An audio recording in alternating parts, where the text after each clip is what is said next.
Imagine a man seated behind a drum kit playing with a 60s supergroup. He keeps perfect time to the adulation of the world, yet all the while his mind is falling hopelessly out of rhythm. This was a musician whose explosive drum fills and flawless instincts helped define an era. But behind the applause there lurked voices no audience could hear. Voices that would drive him toward paranoia, violence, and one of the darkest crimes in rock history. Let's explore the intersection of drums and demons here on Things Visible and Invisible.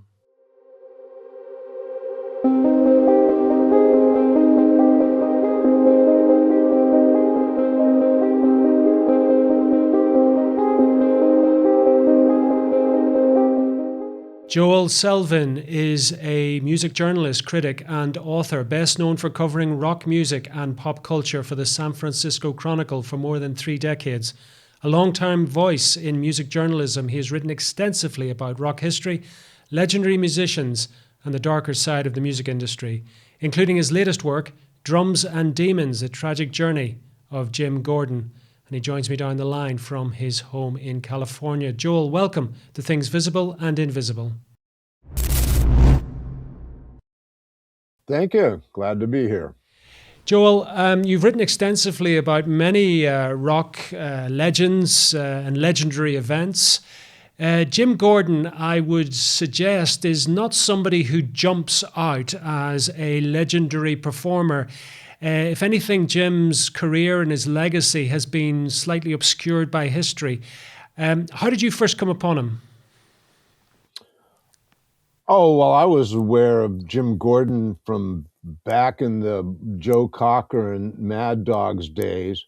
But of course, the murder of his mother was such a shocking crime.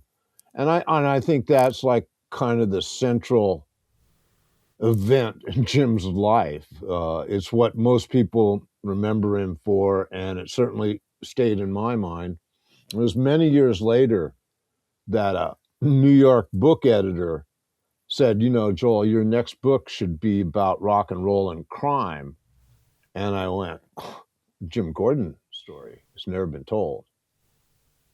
Okay, well, believe it or not, Joel, there'll be a lot of people watching this tonight who have no idea who Jim Gordon is. So, right.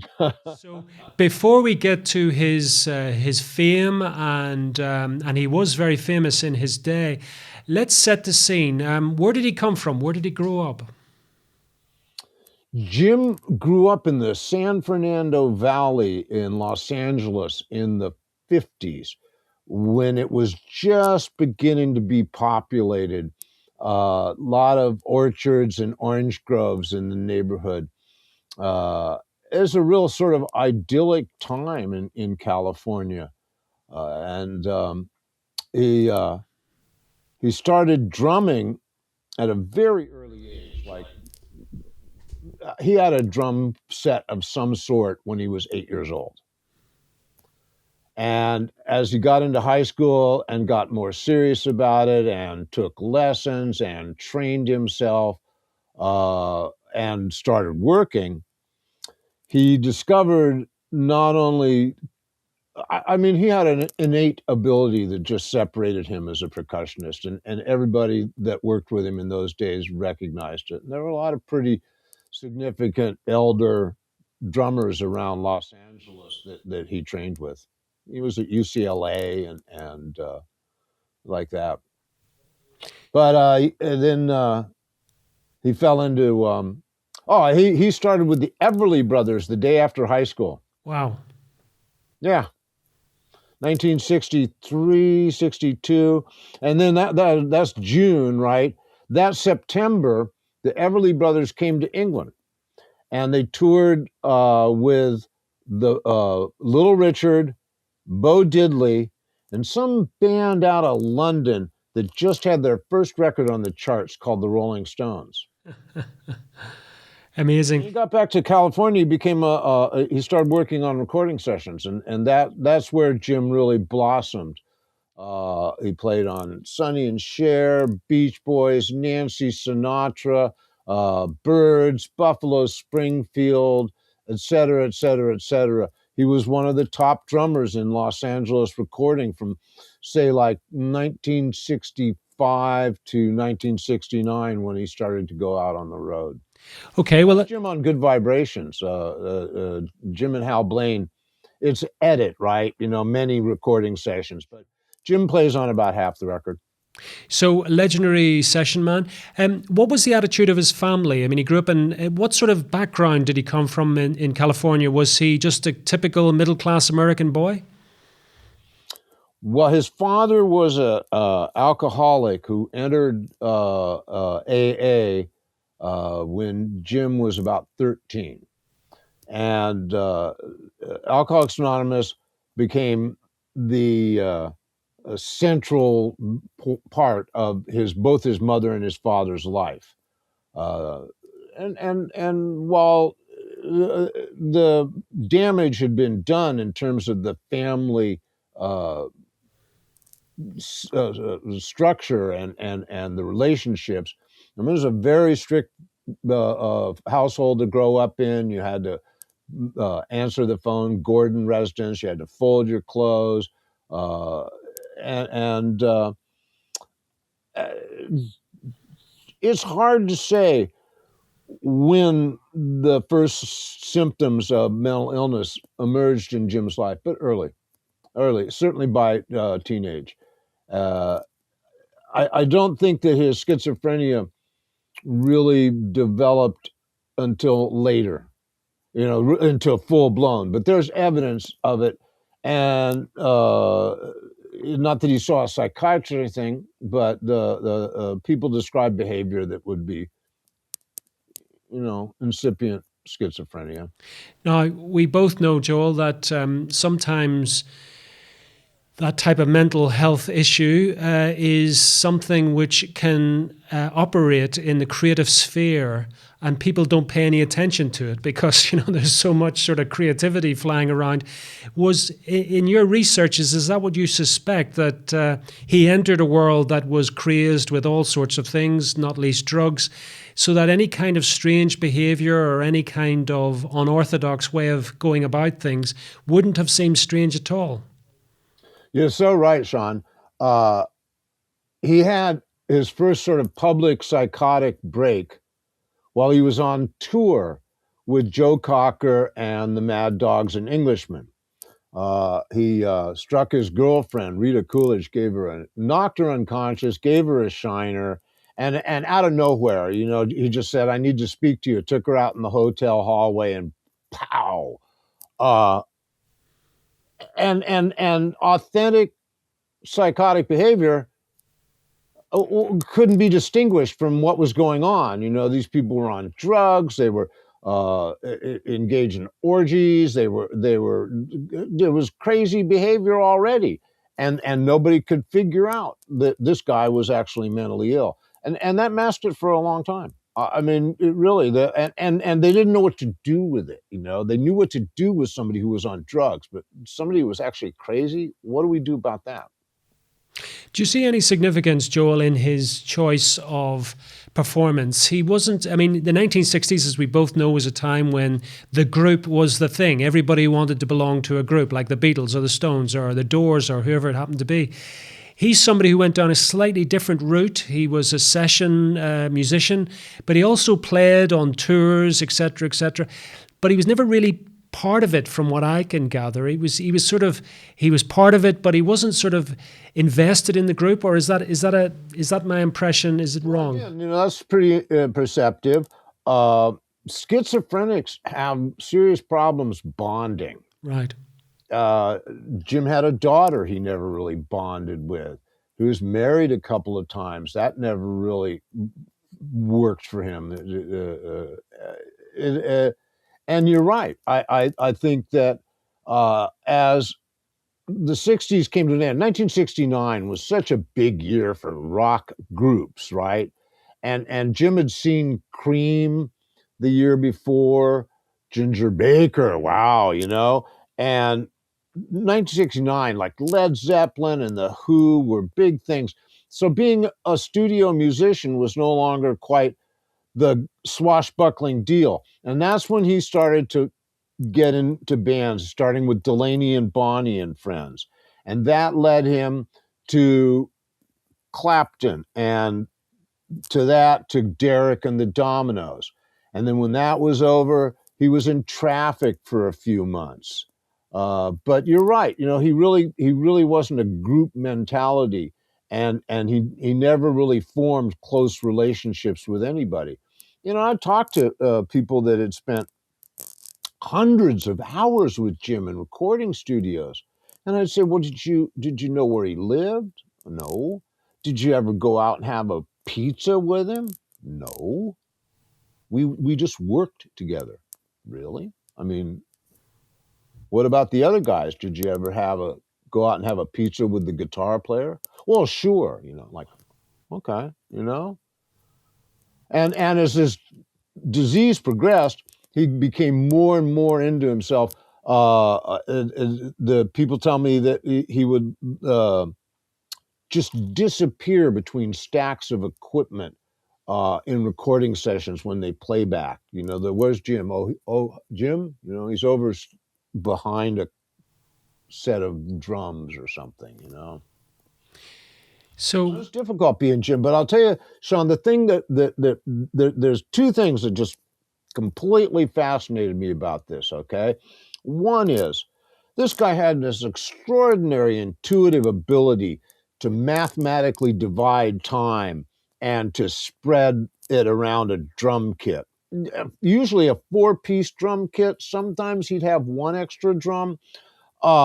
Just every drummer in the world knows Jim Gordon, and they know what level of intuition he operated on. All right. And so number one thing, that ability comes from the same electrochemical setup in his brain that his disease came from.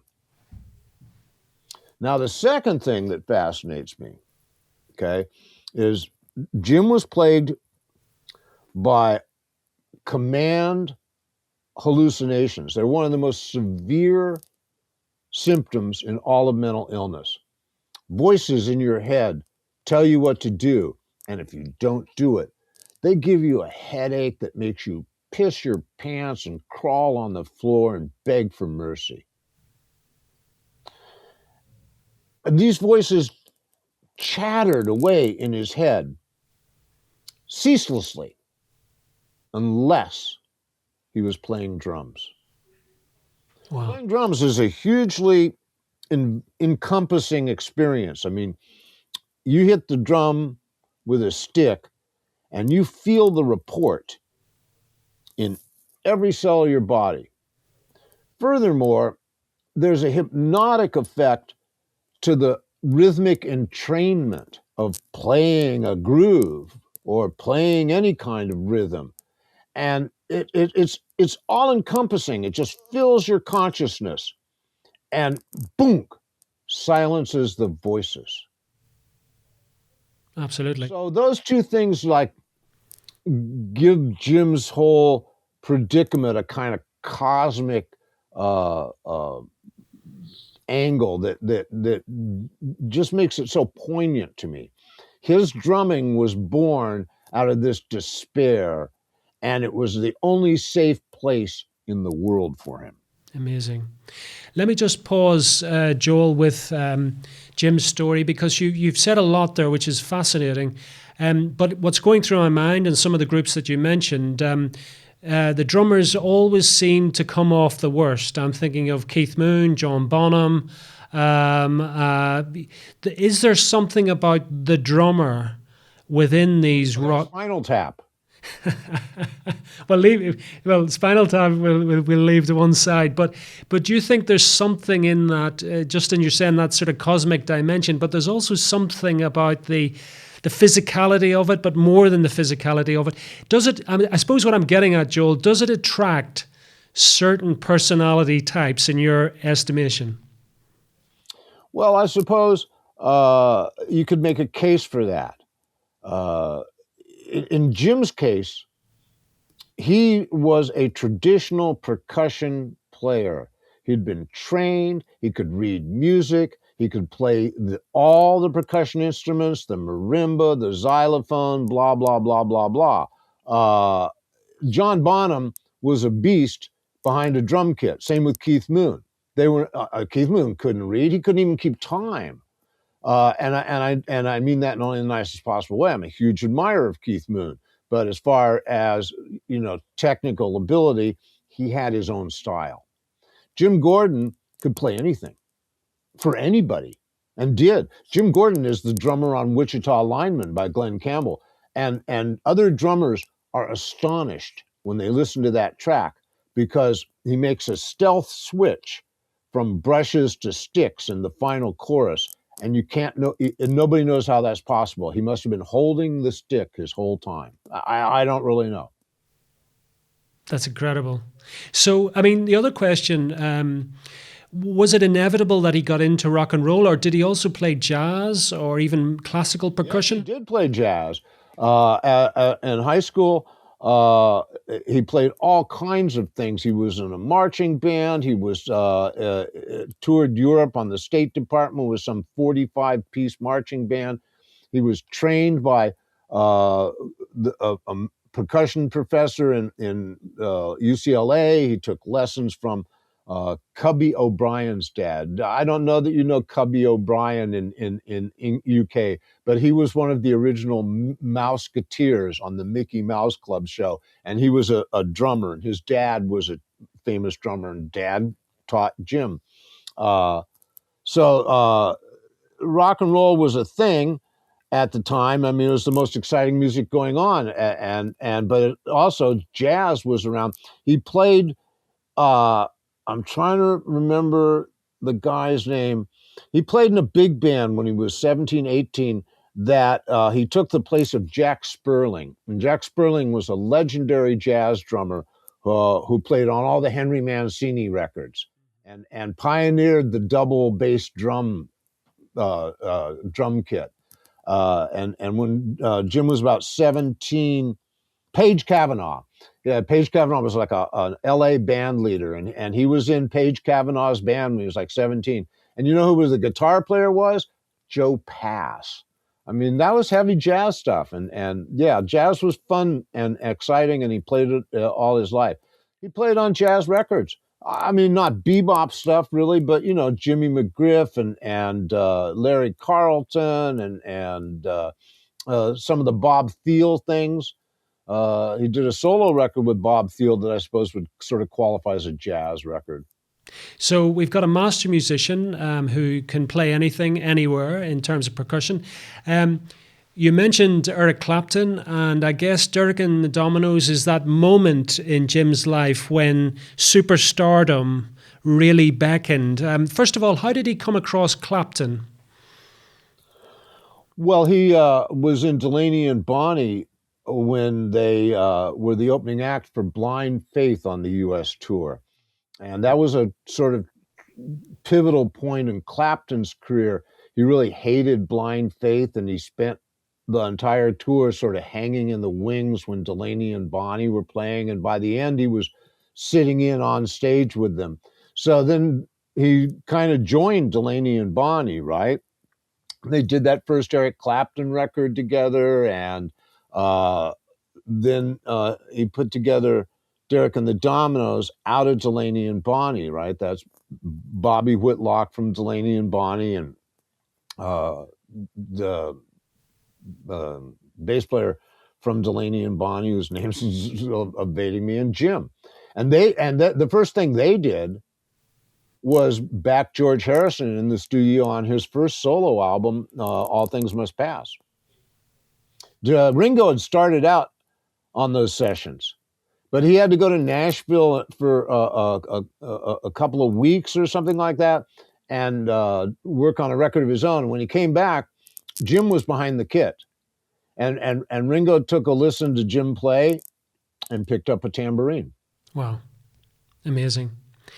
So This was the era, Joel. We better say for younger listeners, this was the era when supergroups, the end of the '60s, were sort of forming and malforming and very quickly disappearing. Derek and the Dominos, would you agree with me, is probably one of the classic examples of this, of a supergroup that, like a star, suddenly rises, burns bright, and very quickly disappears. Well, of course, Clapton was highly suspicious of that, having fallen prey to the whole blind faith thing, and I think he really had a sour taste in his mouth coming out of blind faith. So Derek and the Dominos was kind of an effort to puncture that trope. Hmm. I mean, it's not Eric and the Dominos, is it? I mean, he was hiding behind this pseudonym, Derek and the Dominos, and pretending to be just one of the guys to avoid that very super group theory. Carl Radel was the bass player whose name I couldn't think of. And certainly Carl Radel, Bobby Whitlock, and Jim Gordon did not qualify as superstars in any regard at that point. If they were known beyond having played in Delaney and Bonnie, it would be doing the Joe Cocker Mad Dogs and Englishmen tour. That wasn't like being a Beatle or anything, or Okay. Rolling Stone. But as it turned out, I mean, obviously they had a huge hit almost straight away, right? No, actually, the record did not do well when it first came out, and it was all sort of screwed up, right? You know, the band comes to do the U.S. tour, and the album isn't even released. It's released during the U.S. tour. They did their dates. They got out. By that time, everybody had been taking so much heroin, they really couldn't even get along very well. The record company first put out the single Layla, and they edited it down to about 3.5 minutes, and it just didn't catch fire at all. And it was like a year and a half later before they put it out again, and it contained the full 7 minutes, including that lengthy piano coda, which made Jim Gordon a co-author of the song. And that was successful. But by that time, I mean, Clapton was holed up in his mansion. Jim was back in Los Angeles. I really don't know where Whitlock and Radel were, but Derek and Dominos were ancient history by the time Layla actually was a hit. And what was the thing? Allman was dead. What was the thing that broke them up? Do you think, Joel? Heroin. Heroin. Yeah, they tried to get a second album together. The first album was kind of a magical 5 days in Miami. Dwayne Allman on the sessions and Tom Dowd producing and engineering. And what an amazing album. You know, they recorded it in the sequence it appears on the album. It's like shooting a movie in sequence. Who does that? But it's a masterful album, and it took a while for the public to come around. I mean, the Derek and the Dominos was not a brilliant marketing move. You know, if it said Eric Clapton, it probably would have gotten more attention. But anyway, the public did catch up with it. However, before that, they went into the studio in London and started a second album. And in the middle of starting it, like maybe third or fourth day, Clapton just had it with Jim and stormed out and never came back. And what was Jim's reaction to all of this, do you think? No big thing. I mean, he shrugged his shoulders and went and joined Traffic. Again, you know, he was schizophrenic. I don't think he had a lot of personal attachment to this stuff, although musically he knew, you know, how great it was, and he had a sense of career too. So, but presumably he was emotionally invested in that stuff. Presumably as well, though, he knew that he was a very, very good drummer, and there would be no shortage of sessions of one sort or another awaiting him. I mean, he was always in demand by the looks of things. Always worked, and every kind of work imaginable. Uh, John Denver one day, Frank Zappa the next. When he went back to Los Angeles in 1970 after Derek and the Dominos, and just resumed playing sessions. Like he played on Helen Reddy's "I'm Woman" like within weeks after getting back in town, and then Steely Dan and Johnny Rivers and da da da da da da da da. So take us through then these early years of the 1970s. Was this the highlight or the high point of his career, do you think? Or I mean, I suppose what I'm asking is when did it start to go south? About 1975, Jim's symptoms were beginning to interfere with his professional life. He took a job with the Souther Hillman Foray Band. That was a 2-album episode. Jim was only in on the first album. He went on the road with them, and he really couldn't cope. He really couldn't cope. And that was kind of the first time the symptoms sort of came out in public. And it drove him to seek professional help. And he saw many different psychiatrists, and none of them diagnosed schizophrenia. They all thought he had some kind of mood disorder, or, and they put him on the kind of grotesque psychiatric medicine of the day, but it wasn't as effective as, other more personal approaches like drinking and cocaine. There came a time where he saw this psychiatrist and felt good about the meeting and decided to go get something to eat. And that, as so often happened, the voices wouldn't let him eat. He bought a box of Kentucky Fried Chicken, and the voices just wouldn't let him eat it. So he got on the payphone and called the psychiatrist that he'd just left this guy's office like an hour ago. And for the first time in his life, he told someone else about the voices in his head.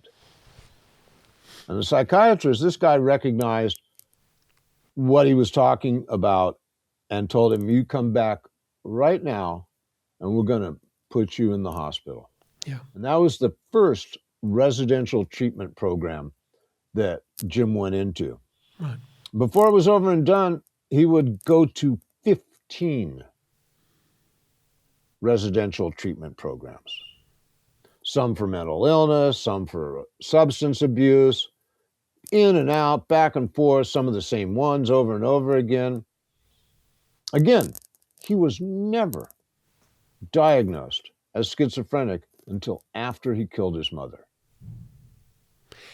Before we get into that, Joel, I'm just thinking back over his career. I mean, and you've alluded to it. I mean, the drug scene that was very much prevalent in the music world of the late 60s and early 70s. Did that exacerbate, do you think, whatever the existing problems Jim had? You know what I think, Sean? I think that cocaine and alcohol were his most effective coping mechanisms. Right. Later in life, after Jim had gotten away from, he couldn't even function in the studio at a certain point, right? So he was pretty much just living in his apartment and ordering takeout food and just, going crazy. And the voices, they wanted him to get rid of his gold records. That's pretty much all he had left, was this wall full of gold records. And they were quite insistent about it. So down they came, and he carried him out to the dumpster and put him in the dumpster, and then went back to his apartment and guzzled vodka until the voices died down. And then he went back out to the dumpster and got his gold records and hung them up again. And he did that every night for weeks and weeks and weeks, sometimes many times a night. Oh, and then and after a while, the voices weren't satisfied with the gold records. They wanted the drums thrown out too. So he'd go throw the gold records out, and then he'd go out to the garage and get the drums and throws them out. Then he'd drink himself just close to unconscious and take them all back. I don't think, psychiatric medicine would have helped him. I think the vodka and being almost unconscious drunk, that apparently defeated the voices. Yeah, and presumably the more he was active professionally, that helped offset that as well, so that the minute there was a downside on that, as you just described, sitting around all day, I mean, things could only get worse. Was there anything else in the background, Joel? And I know it's a speculation, but your book is called Drums and Demons. Did he dabble with any sort of strange ideas or occult practices? Hallucinations were part of his life. And, he took action based on presuming the hallucinations were real. For instance, he had a vision of neighbors who apparently were all blue and malevolent and had ill will towards Jim. And he caused a giant fence to be erected so that he could protect himself from the blue neighbors. There's a lot of episodes like that. He beat up his second wife, and all that had to do with some kind of strange vision of devils, symbols, and stuff that didn't make any sense to her at all. But she ran out of there and never came back. Take us up to the point then where this murder was committed. What years are we talking about? That's 85. He was pretty much done as a top professional drummer in 79. He took is Dylan called and wanted him to go out on the road, and the voices said, no, you can't do it, and made him hang up on Dylan. And he was furious. So he called Paul Anka, who he knew from working with Burt Bacharach, and Anka had a Vegas date and said, yeah. So Jim packed up his drums and drove to Vegas, set him up for the rehearsal the first afternoon of opening night, and he hit the drum once. And the voices said, hit it again and you're dead. So he looked at the musical director and he says, I can't play. I'm mentally ill and I can't play. And he literally packed up his drums and went home that afternoon. I don't know what Paul Anka did for a drummer that night, but that was effectively the end of his career as a studio musician.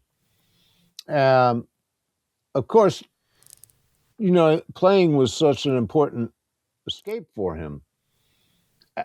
He got together with musicians, and he thought a group would be a thing. And I don't want to say they were amateur musicians, but they were up and coming musicians. They weren't the level of talent that he worked with, and they were playing in like a garage in the San Fernando Valley, and then later it was another group, and they were playing in the rehearsal spaces. Then later there was another group, and they played Monday nights in Santa Monica. And there were nowhere groups, nothing, going on there, but Jim had to play. And he was playing in Santa Monica in this band called the Blue Monkeys on Monday nights when he committed the crime. And the whole thing had been escalating in his brain for so long, and he'd done so much to defeat it. all those residential treatment programs and all the drugs and yeah, but it just got worse and worse.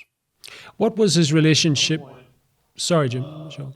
The voices started suggesting that he killed his mother, and his mother's voice had been the chief voice in his head. It was a chorus of voices, but some of them were people he knew. Many were not. Many were just completely wholly in vision. But his mother's voice was the most controlling, the most hectoring. His mother was a real person, and she lived in San Fernando Valley, and she had a very strained and difficult relationship with this son. She was a medical professional, obstetrics nurse, and you would have thought, and an active member of AA, you would have thought that she understood a little bit more about what was going on with her son, but she was completely under the impression that her son's problems exclusively had to do with drugs and alcohol. She did not see any mental illness there at all. But at some point, the voices turned on her in his head and started saying, kill her. And it was her voice saying, "Why don't you kill me?" I would say 48 hours later, she was dead. And it was a very, very brutal killing. In his mind, in his diseased and tortured mind, him knocking her unconscious with a hammer was an act of mercy so that he could then stab her to death. And he did indeed knock her down with a hammer and then stabbed her 3 times through the heart so hard the knife was stuck in the floor.